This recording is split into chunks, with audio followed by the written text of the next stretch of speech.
उनके सामने भरे हुए बर्तन अब बेजान, बेजायका, पत्थर जैसे हो गए थे। वह मजीद देर न कर सकी। शर्म और खौफ से लरसती हुई हजरत कुलसुम रजियल्लाहु अन्हा दौड़ती हुई नबी करीम सल्लल्लाहु अलैहि वसल्लम के पास पहुंची।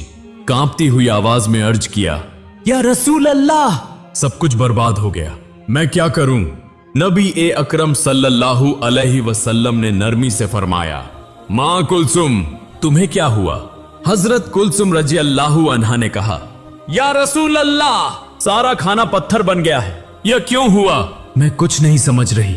नबी करीम सल्लल्लाहु अलैहि वसल्लम ने मोहब्बत भरी मगर गमगीन नजर उन पर डाली और आहिस्ता फरमाया, मां कुलसुम, तुमने अपने प्रोग्राम में शहर के सब लोगों को बुलाया, मगर तुम भूल गईं या जानबूझकर महरूम कर दिया अपनी उस बहन को जो मेरे जिगर का टुकड़ा है, मेरी सबसे प्यारी फातिमा रजियल्लाहु अन्हा को। आज उसके घर में खाने को कुछ नहीं। उसके बच्चे हसन रजियल्लाहु अन्हु और हुसैन रजियल्लाहु अन्हु भूख से रो रहे हैं और तुम यहां दौलतमंदों को खाना खिला रही हो। यह कहकर नबी करीम सल्लल्लाहु अलैहि वसल्लम की आवाज रंध गई। उन्होंने खाने की मेज पर बैठना भी गवारा न किया। उधर शहर के अमीर व मोतबर लोग, उलमा व फाजिलीन सब खाने के इंतजार में बैठे थे। कुछ कहने लगे, खाना देने में इतनी देर क्यों हो रही है? यह सब सुनकर जब लोगों में यह फुसफुसाहट होने लगी कि अब तो हमें वापस जाना पड़ेगा, तो हजरत कुलसुम रजियल्लाहु अन्हा का दिल जोर जोर से धड़कने लगा। उनका चेहरा उतर गया, जीभ सूख गई। वह तुरंत दोबारा नबी करीम सल्लल्लाहु अलैहि वसल्लम के पास दौड़ती हुई आई और कांपती आवाज में अर्ज किया, या रसूल अल्लाह, अब मैं क्या करूं? मैंने इतना बड़ा इंतजाम किया, शहर के मोहतरम लोग आए हैं, मगर सारा खाना पत्थर बन गया है। अगर आज मैं उनके सामने कुछ पेश न कर सकी तो मेरी इज्जत खाक में मिल जाएगी। आप मेरी मदद फरमाएं, मैं क्या करूं?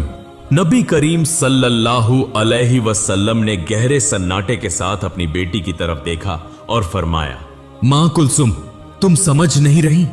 तुमने एक ऐसी गलती कर दी है जिससे अर्श ए इलाही लरज उठा। अल्लाह तुमसे नाराज हो गए हैं। उस मां के आंसू अर्श तक जा पहुंचे हैं जिसे तुमने गरीब होने की वजह से इस दावत में नहीं बुलाया। वह मां तुम्हारी अपनी बहन फातिमा रजियल्लाहु अन्हा है। उसके घर में न खाना है न पैसा। उसके दो मासूम बच्चे हसन रजियल्लाहु अन्हु और हुसैन रजियल्लाहु अन्हु भूख से तड़प रहे हैं और तुमने शहर के सब अमीरों को बुलाया मगर अपनी बहन को महरूम कर दिया। क्या तुम जानती हो मां फातिमा रजियल्लाहु अन्हा के आंसू अल्लाह के दरबार तक पहुंच गए हैं और अल्लाह ने तुम्हारे इस तकब्बुर और नाइंसाफी को बर्दाश्त नहीं किया, इसीलिए तुम्हारी दावत के सारे खाने को कोयला